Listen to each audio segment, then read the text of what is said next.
Good evening, ladies and gentlemen. I hope that you're all fine.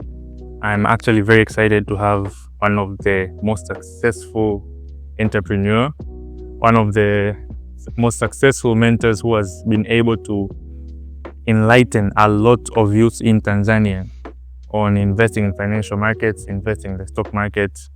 And it's a great privilege for me to have him right here, especially at this time. Thank you so much, sir. Thank you. It's for having me. It's none other than Edmund Munyagi. So welcome so much. Thank you very much. Welcome so much, Thank brother. you very much. And you have been very successful in this niche. I don't know anybody who has done this like you, influencing youths. You even facilitated a program to bring them to the AGM for them to see how things are done. What will be your biggest advice for a person who is beginning to invest right now? What would you advise them, and what mistakes should they avoid? So I think when we are talking about investments, the most important thing is getting the right knowledge.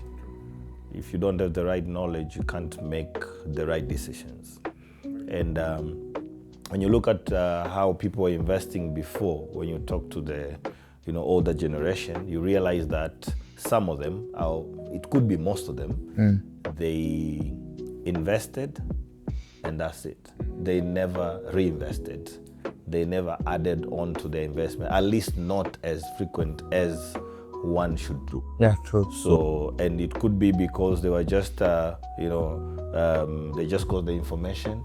They wanted to try something. They just wanted. Yes, everybody's doing it, so let me do it as well. But it was not part of their lives. And investment has to be part of one's life. One's life. So even a young person who is starting to invest now, they have to make it part of their lives.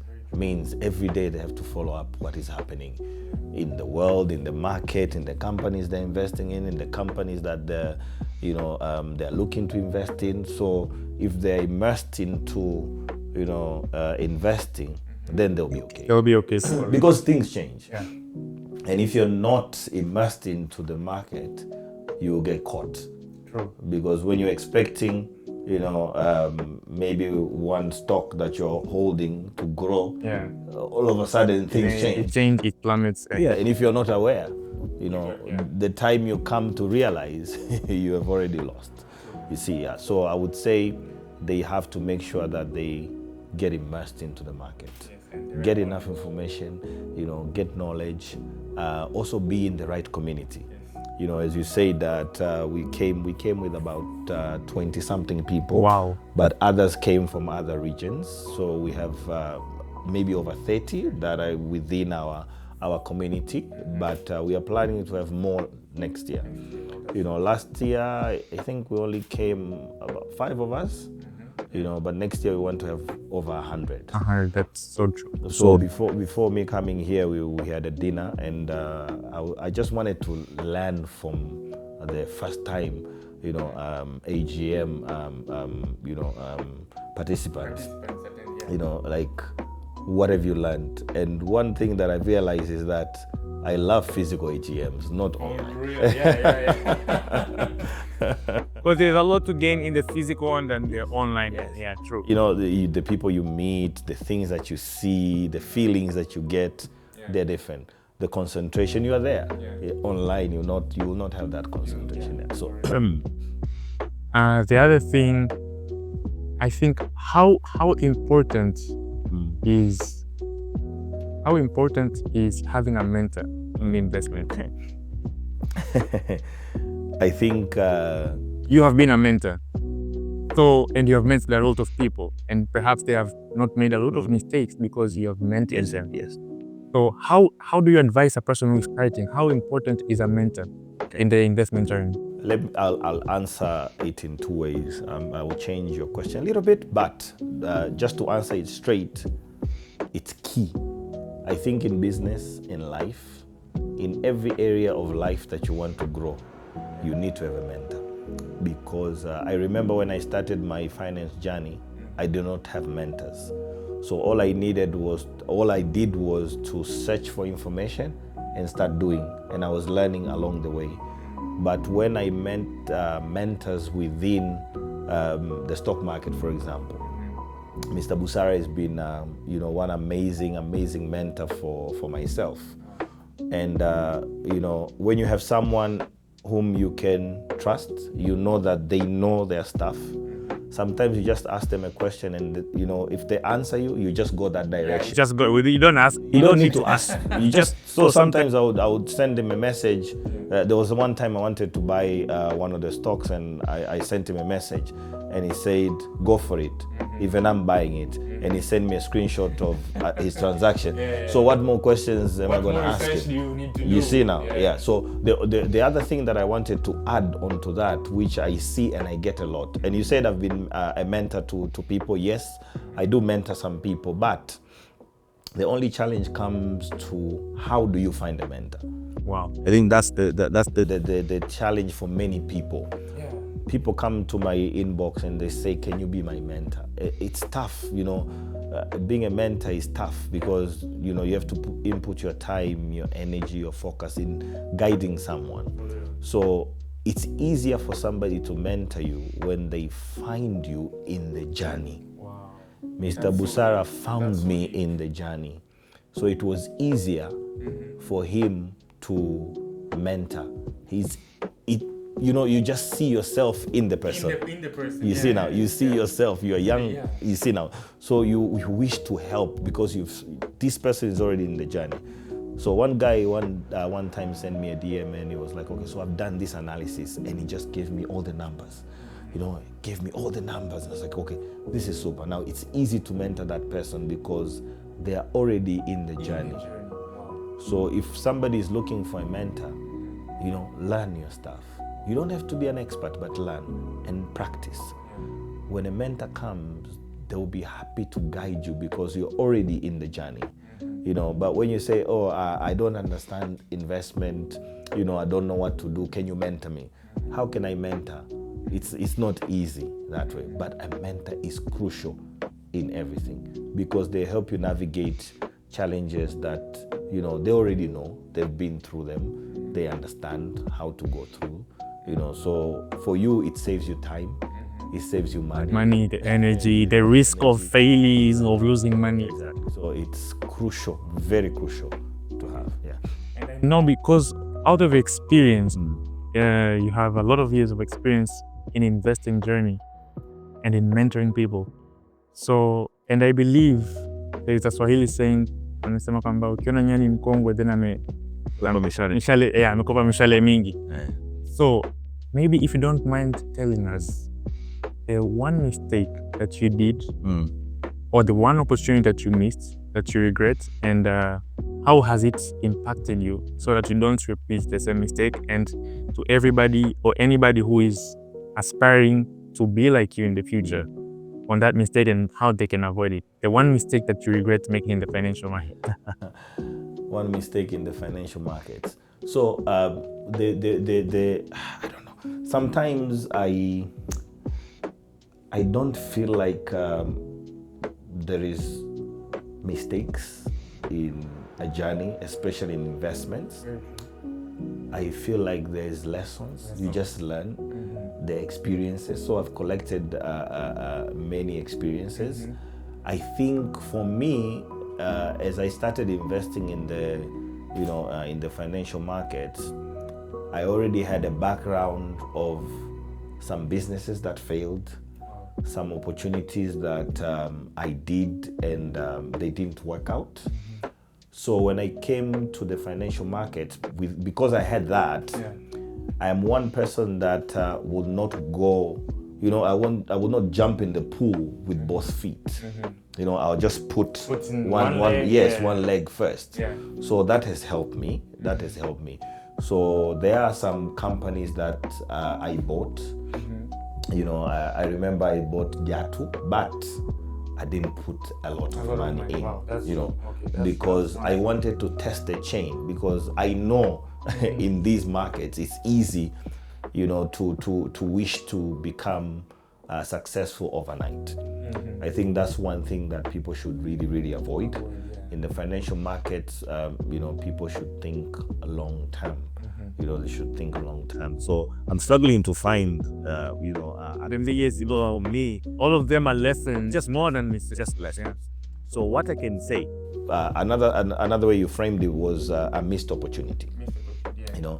But still, I won't call it a missed opportunity. It's because I didn't have enough knowledge. So when I started investing in the financial markets, I actually went towards the mutual funds, the collective investment schemes. That's where I started, and it's a good place to start because it's safe.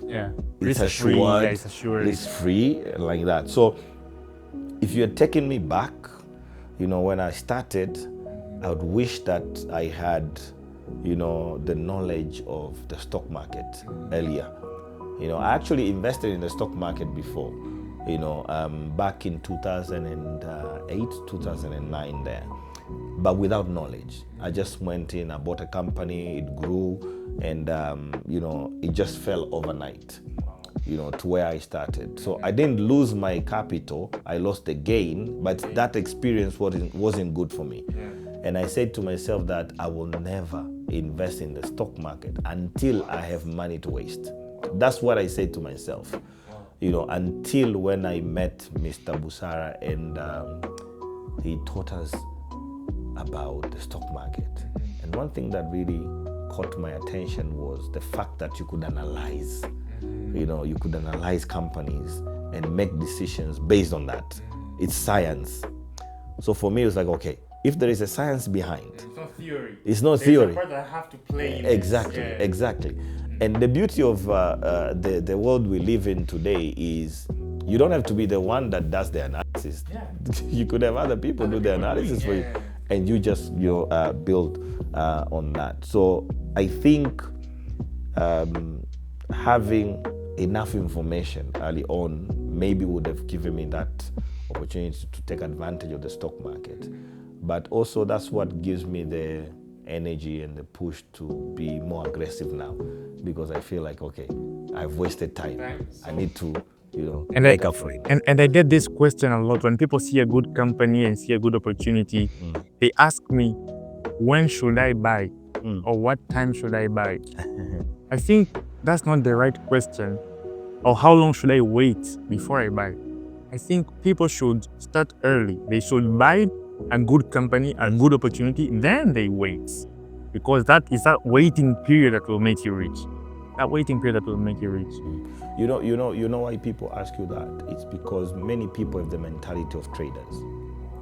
They're thinking like, okay, so I buy today, so they're looking to buy at a certain price so that for sure it will grow.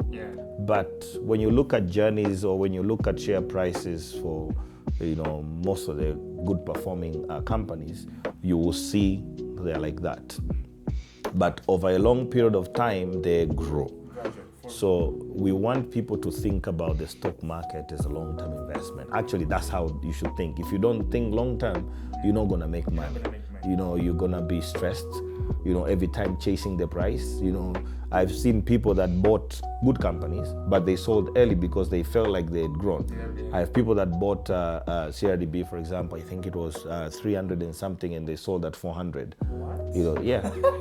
And they just held for, I think, just a few months. And they just sold. But the long term, look at this year now. Wow. Yeah, right now. Okay, so somebody sold for a gain of about 40 shillings per share. But now, if they had kept, just the dividend itself would have given them more than the gain that they thought they would get. Now you put the fees in. It's almost nothing. But you spoke about CRDB, and it's one of the best performing companies. Can you highlight maybe some of the things that CRDB does better? Okay. As a bank. And its performance, because we have seen its Q1 around 173 billion in profits. Their NPL is way below 5%. The return on equity is 29%. I mean, what can you say on the future prospect of the bank? Wonderful, wonderful. So I'm not even going to talk about the numbers. You've already mentioned the numbers. The numbers are good. They speak for themselves. I want to talk about something extra, which I actually started grasping it when I attended the AGM last year. The fact that this bank is expanding regionally, that creates a huge opportunity. And today we just came from Medina and we were talking there, and there's one guy, he's a business person. He does business around the region. And he was like, Kinshasa, I think it's Kinshasa. Kinshasa's population is over 19 million. That's what he was saying. And it was like, there are around 8 banks there in the whole country. And he says, you queue up in the branches. You queue in the branches, which means the need for banking services there is so huge, you know. So that's why you're seeing that CRDB are doing better. You know, yes, they made a loss, but the loss is less than projected.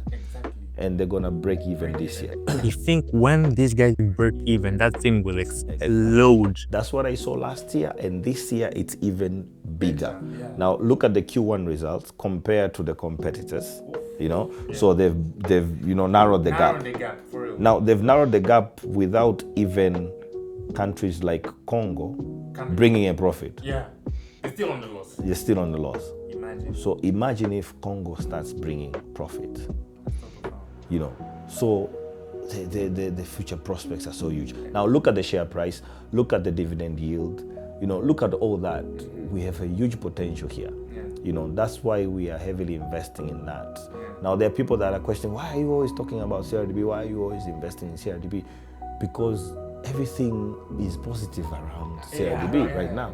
You see now. So other competitors, they have to rethink. But if they want to expand as well regionally, they have to invest. Yeah, they have to invest. It will take a few years of to get that.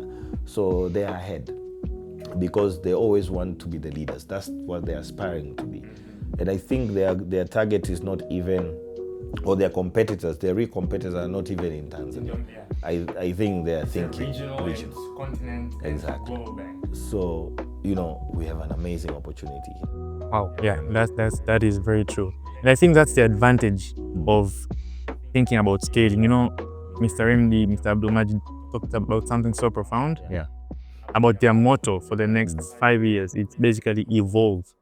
As an entrepreneur, you always have to think about growing large scale, going into foreign territories, trying to capture areas where we have excess demand, like Kinshasa, where there is high demand for banking services. So whenever you begin to think large scale, the economies of scale will propel you to higher profitability. For sure. So one last question. This might be very tricky. Okay. Very tricky, so you have to prepare yourself for it. Okay. If you were to have the ability to buy up an entire company and make it yours, 100% shareholder, Edmund Munyagi. I mean, you don't see that AGM for that. It is 100% yours. What company would you buy? Okay, so that could be a tricky but also easy question. So there's an answer that is in my mind. All right. But I'm still thinking could it be a different answer? So for now, it will still be the same answer. So if there was a company that I would By 100%. that's in the stock market right now, Stock market right now. it would just be CRDB. Wow. Why? Why would it be that? Because I hold more shares there. So that says a lot. That says a lot. Yeah, if it was a different company, I would have been holding more shares in that company than CRDB. It looks as though you have not diversified from my conversation with you. Explain to us, the advantages of not diversifying, because it contradicts some of the philosophies that we come across. I'll explain it. So I hold shares in other companies, but very small amounts. Very small amounts. I think my portfolio has 90% CRDB for now. It wasn't the same a few months ago, but I'm aggressively investing in CRDB right now. Now, I don't hold a huge portfolio in terms of value, but Now, when you don't, That's what every rich person says, but any no. So when you don't have, and it's important because maybe it's the youth that are listening, you know, and they want to learn. Now, when you don't have a huge amount of capital, when you don't have a huge amount that you can invest in the market, diversifying might not give you the benefits that you're looking for.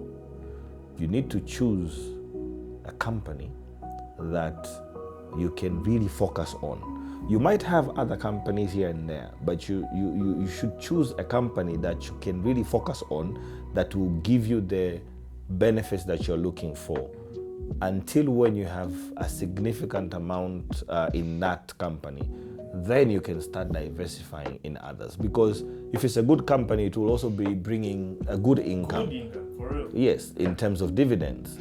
So you look at people that have over 1 million shares, you know, say people that have 7 million shares. We know people that have 7 million shares in CRDB. So this year they are earning about 400 million plus in dividends. So if they want to diversify, it's easy for them, because you know you have 400 million. You can easily take it all into another company that you believe in. You know, so we have to diversify. Now the challenge comes in this way. So we have different investment vehicles. So you have shares or the stock market. You have mutual funds. You have bonds. Yeah. And other areas of your interest.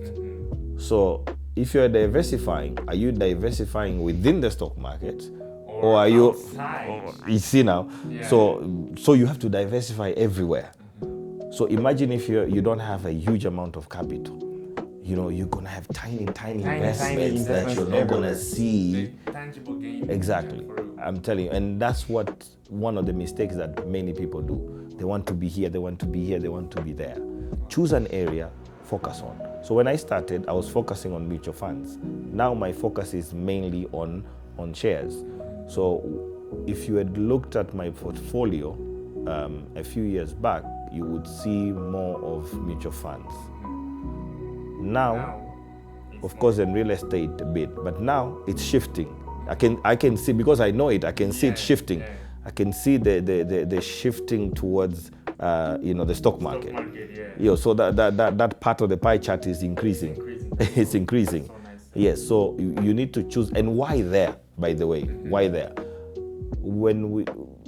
So one area that will bring you a lot of money is your active income.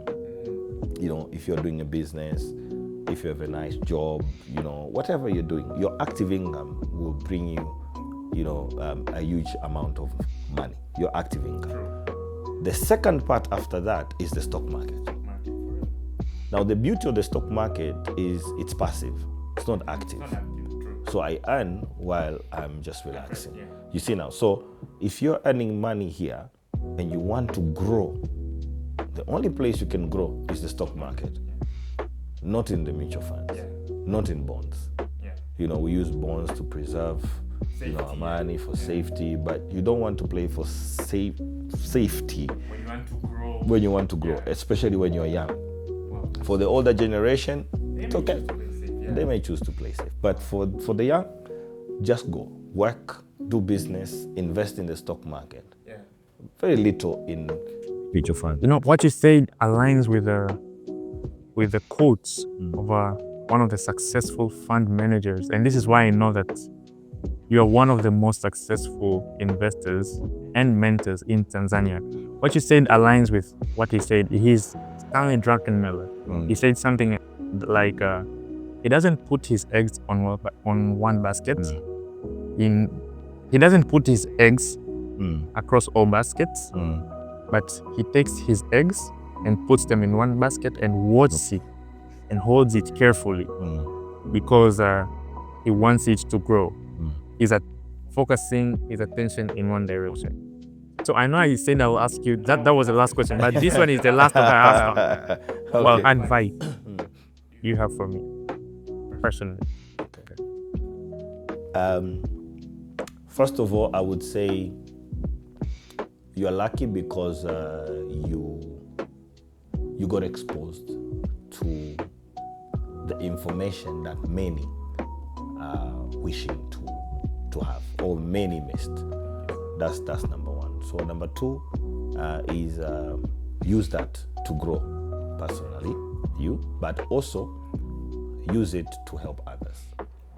You know, one thing that gives me fulfillment is when you see someone else, when somebody else stands there and says, you know, I had no information, but through Victor, you know, he's been able, or since I met him, you know, he's been able to give me, you know, insights that have changed my life. The feeling that you get there is priceless. It's priceless.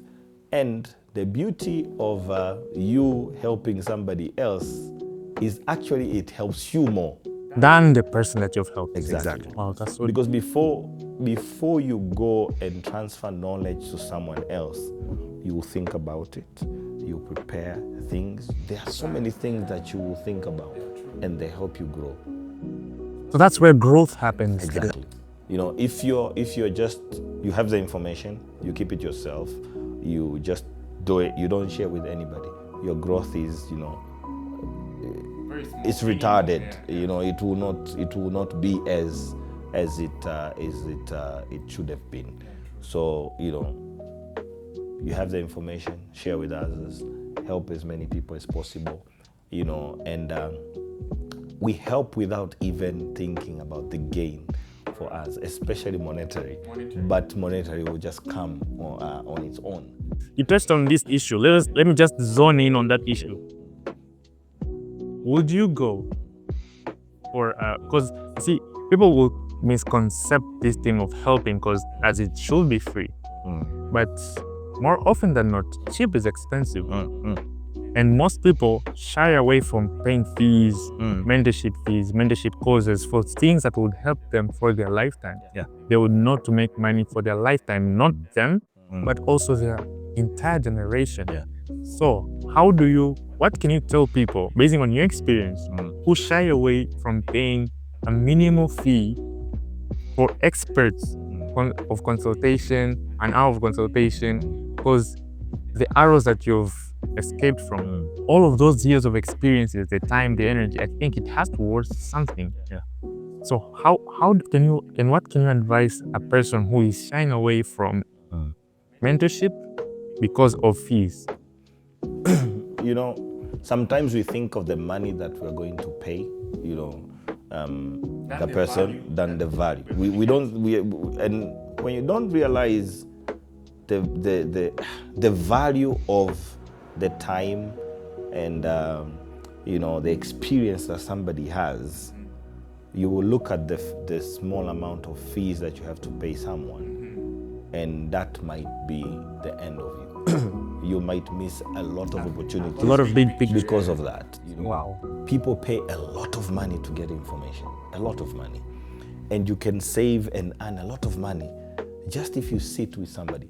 I follow somebody called Jim Rohn, is the late, and he said that if you want to be rich, find a rich person and offer to buy them dinner. You know, find a rich person and offer to buy them dinner. So I'll book you an appointment for Dinner. It's dinner. So pay for their dinner. Now go to a place whereby, you know, you can eat even a 3-course meal. Start on the starter, you know. Why did he say that? It's because during that dinner, there are a lot of insights that they will give you that you will not get them easily somewhere. You know, so I've met so many people that, you know, try to get or wish to get services for free.